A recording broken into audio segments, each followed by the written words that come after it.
Well, good morning, everyone. Welcome to the Sacramento Zoo and our Facebook Live for Wednesday. I want to thank you for joining us, and of course, we'd like to thank Jiffy Lube of Greater Sacramento for all their amazing support, ongoing support here at the Sacramento Zoo, and especially for supporting our Facebook Live presentations here at the zoo.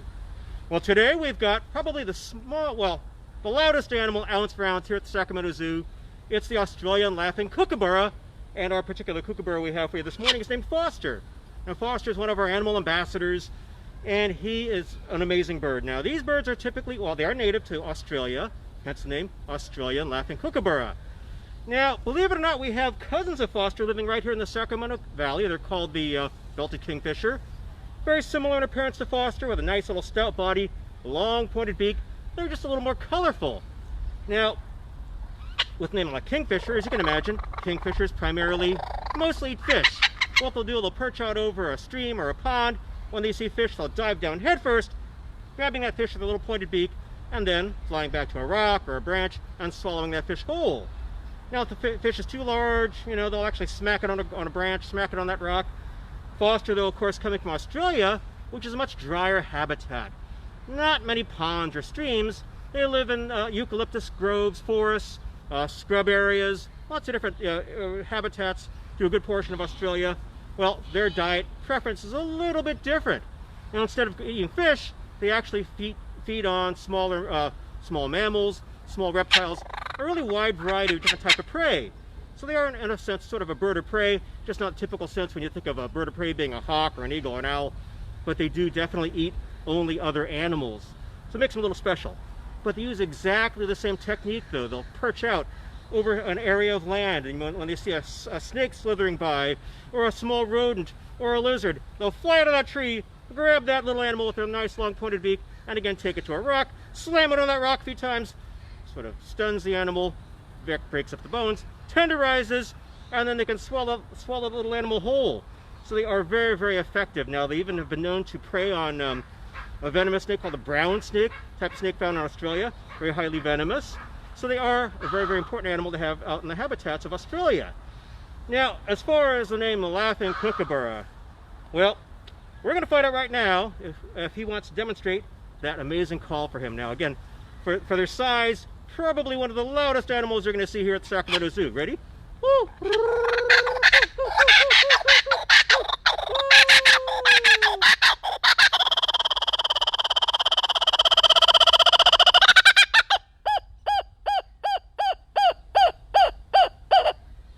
Good boy. And now you know why they call him a laughing kookaburra. Their call is actually it's a territorial call. It lets other kookaburra know, this is my territory, my tree, my habitat, please stay away. Now, they are monogamous, which means they find a mate and stay with that mate their entire life.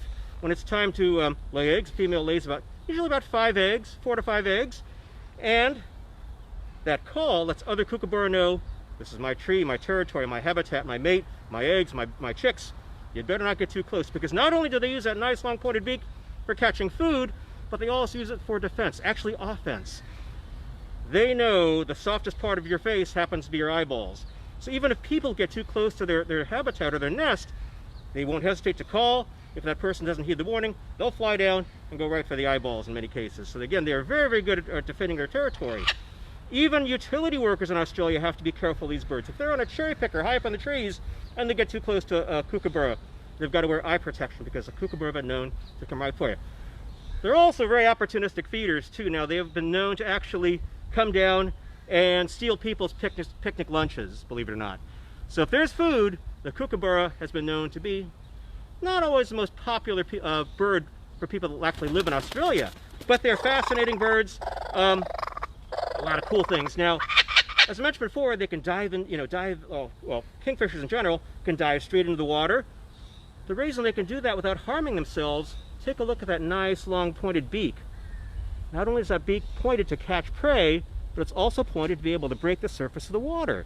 If you're diving headfirst into the water, you want something that allows you to kind of break the surface without harming your rest of your body. So that breaks the surface, they can go down and catch those fish. Again, the same thing with these guys.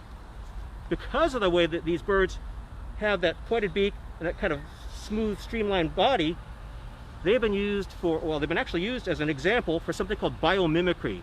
Biomimicry is basically just a fancy word for taking things in nature and adapting those to things that benefit humans. So for example, in many parts of the world they have bullet trains which can travel a couple hundred miles an hour. Now that's, of course that train has to be as aerodynamic as possible. They want to travel smoothly through the air, especially when it comes to tunnels. Now when a train comes to a tunnel and enters a tunnel, it's like hitting a brick wall. So if a train's hitting that tunnel at 200 miles an hour, or going into the entrance of that tunnel at 200 miles an hour, well, it's going to cause a big jolt to the train and cause a big jolt to the passengers. Well, they took the basic, I'm going to call it design, of the kookaburra's face with that nice long pointed beak. If you ever look at a video of a bullet train, you'll notice it has a nice long pointed front end, and it's very similar to the kookaburras. That air is pierced by the front end and travels very smoothly over the train. So again, a really fantastic example of biomimicry in action. Again, how humans can use things in nature to make life better for us humans.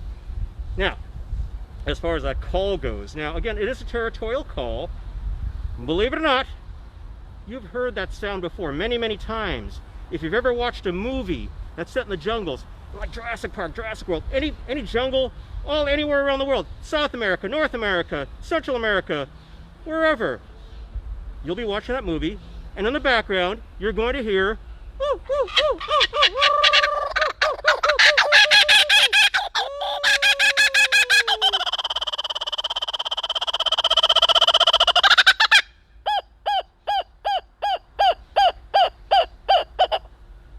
you'll hear that exact sound, because for many, many, many years in the movies, they've used the sound of the kookaburra, that call of the kookaburra, as that jungle sound.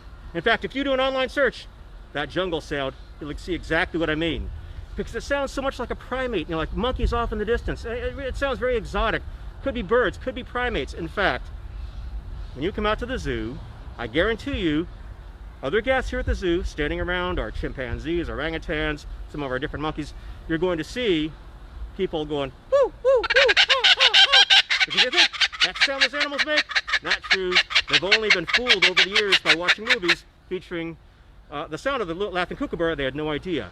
Now, Brooke, who is our videographer today, say hi, Brooke. Hi. Hi. Do we have any questions yet? If you have any questions, be sure and let us know. Yeah, we absolutely do. I want to first say hi to Robinson Kindergarten. Thank you guys for tuning in and watching us today. And then we had a question from April. Her question was, how long do they live? April, very good question. Birds like this can live actually into their late teens, 20s actually, so they can live quite a long time. I believe I know of one that actually lived almost 30 years. So birds in general have a very extended lifespan, including our kookaburra. That's typically in human care though. Out in the wild, animals face many more challenges, but here in human care though, they've got medical attention, when they need it, and a good, good enriched lifestyle, so they can live quite a long time. Now we do also have some people talking about a song that has the kookaburra in it that they learned when they were younger. That's true. The old, I'm going to admit, I don't know all the lyrics, but yeah, they do live in the old gum tree in Australia. A gum tree is basically a eucalyptus tree, and that's a very appropriate song. Again, when our guests, whenever they see our kookaburra, they always see, I don't know the lyrics to it. I'll have to admit to that. But maybe Brooke, you can sing a little bit of it. Oh sure. Kookaburra sits in the old gum tree. Merry, merry prince of the bushes he. Laugh, kookaburra, laugh, kookaburra. Thank you, Brooke. Your rendition of the kookaburra song. And it is, again, very, very true, that laughing sound.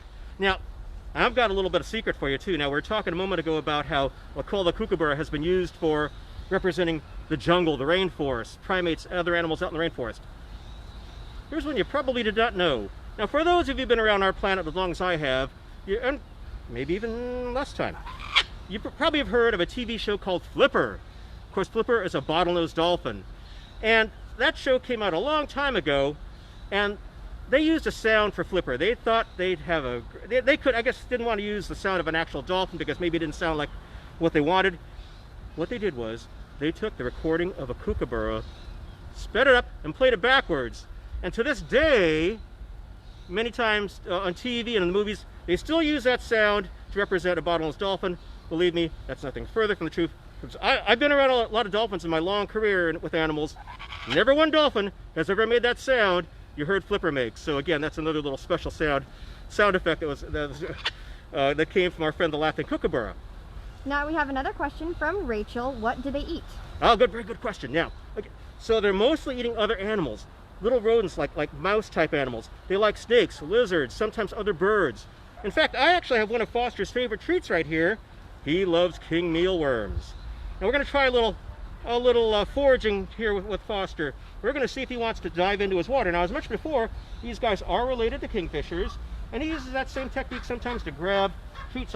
We've got a king mealworm here. We're going to toss in that little, oops, well, my bad aim is, and we'll see if he dives down to get it. Get it, Foster. There you go. There you go. Get that wormy. Foster says, I don't want the wormy that badly. Okay, well, you can sit on the branch for a second. Let's see. I'll get this other worm out of here. Nothing like live TV to see our animals perform their natural behaviors. There you go, Foster. And he's thinking about it, and he's got it. And that was amazing. So as you can see, he used that long pointed beak to act like a little pair of tweezers to grab that worm right out of the water. So that's something they do naturally. Again, that's how they're going to catch their prey. Again, that's how kingfishers in the wild, good boy, will catch their prey. So here at the zoo, we mainly feed him little thawed out frozen mice. We also give him treats like crickets. He loves crickets. He loves to have a box of crickets to dive into. That's one of his enrichment items. But out in the wild, though, again, a really wide variety of different animals, though, would be prey for our friend the kookaburra. Now, another question from Dominic is, what enrichment do we give them here at the zoo? Ah, yes, enrichment. Something very important to all of our animals living here at the zoo. So, being such a clever bird, we like to make puzzle feeders for him. We like to make little boxes and add grass and put holes and things like that. And then put things like king mealworms, crickets, different little bugs for him to actually search around. And he's very food motivated. So that's really his favorite form of enrichment. If it's food, he loves using that as enrichment, and he'll kind of stick his beak in and grab those little worms, those little crickets, things like that.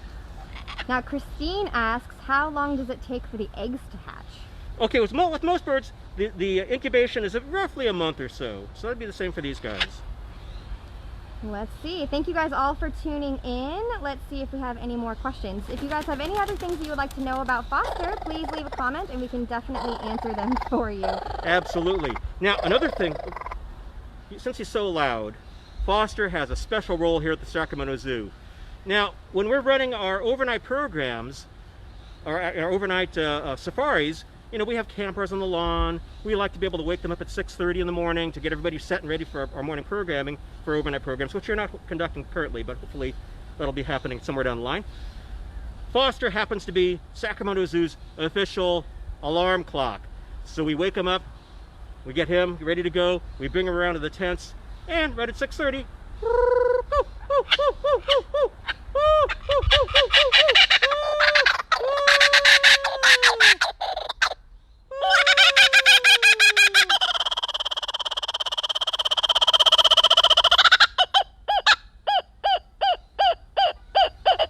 and as you can see, Foster can be a very, very effective alarm clock. So he's not always a favorite of the parents, but the kids love him.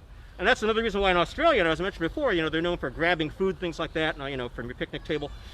That's why, again, not always so popular. I mean, sometimes people have chickens and roosters in their backyard, and they wake up the neighborhood right as the sun's rising. Well, same thing happens with kookaburra. They want to let everybody know, first thing in the morning, my tree, my property, my family, stay away.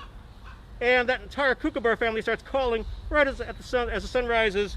And, well, again, not a reason why they're the most popular with people that actually live in Australia. In fact, many times during our wildlife stage presentations, we'll get somebody from Australia to come up and say, well, what's so special about that nasty bird? Well, of course, they're very special to us here in the United States, and they're really cool birds. It's lots of personality.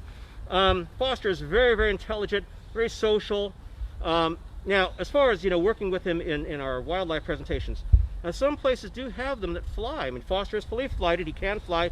He has a nice, big, large flight habitat where he can kind of fly around in. Sometimes people have been able to use them in shows, where they can fly a kookaburra down to a branch or a trainer down. Well, Foster, he's a little more complex about things like that. He sometimes picks up people they're wearing a baseball cap, for example. Not Foster's favorite thing. In fact, if I should have brought a baseball cap out because I could have shown you exactly what he thinks about baseball caps. Throw it on the ground, Foster attacks it. Sometimes rubber stakes. Throw it on the ground, natural instincts kick in. Attacks that stake. So, for safety's sake, we do not fly Foster in our shows for obvious reasons. Because, again, that nice long pointed beak can do some pretty serious damage, right, Brooke? Absolutely. Yeah, you don't want to be on the business end of that. Exactly. Yeah. So we do let him fly around. We sometimes let him fly around in our building. Where he was housed before. So he's used to flying around. He gets exercise time. We like to bring him out around the zoo. For enrichment to see all the different birds. And of course, we do have two other laughing kookaburra here at the zoo. They live down in the Australia area, Darwin and Helga, and sometimes you'll even hear them calling back and forth. So again, that's just letting each others know, well, you're in my territory, or I can hear you off at a far part of our territory. Now we have some more questions. Jade, thanks for watching, Jade. She is 4 years old. She wants to know what he eats. Okay, Jade, so here at the zoo, now we do feed him like thawed out mice. They're basically small mice. We weigh them out every morning. We like to make sure Foster's a nice, healthy weight. We weigh him every month. We weigh out his mice every month, and many times, he'll actually fly to your hand to take a mouse for as a reward. He knows how to fly to a scale to be weighed every month. He's actually trained to do that. So he flies to a scale. We get his weight, toss him a worm or a mouse. But also, besides the little mice, we'll feed things like, again, king mealworms like this. Not that. Yep. And crickets. Again, crickets in a box are one of his favorite enrichment items too, because the crickets are very excited. They run around. And they're very active, and Foster likes to come over and pick them off with that nice long pointed beak. April asks us, how old is Foster? Foster now is 15, I believe. Yeah, around 15 years old. So he's very much a mature kookaburra. And Robinson Kindergarten is still tuning in. Thanks for still watching Robinson Kindergarten. They say, are Darwin and Helga a mating pair? There was hope that they would do a mating pair. They are definitely a pair. Don't believe they've had any offspring, to the best of my knowledge, though, so far. And Chris asks us, is he by himself all the time? Foster lives by himself. He has neighbors. He has burrowing owls as neighbors. He's got a great horned owl as neighbors. He's got a battler Cameron for neighbors. But he has us every day, too, to work with. And he's very social. He's very much bonded to all the people that work with him. So we're kind of acting like his family. All right, you guys. Well, we can be here for a couple more minutes if anyone has any further questions.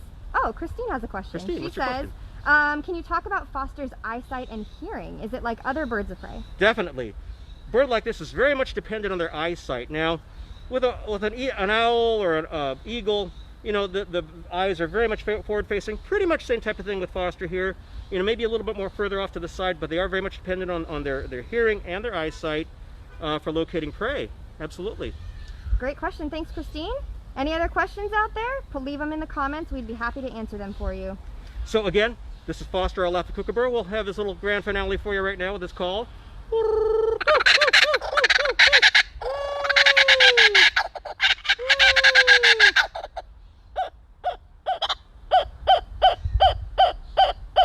And again, a big shout out to Jiffy Lube of Greater Sacramento for all their amazing support they've given to the Sacramento Zoo. If you'd like to also support the zoo, go to saczoo.org, click on our emergency support link, and you can help with that. Other than that, we want to thank you for joining us this morning, and have a great day, everyone.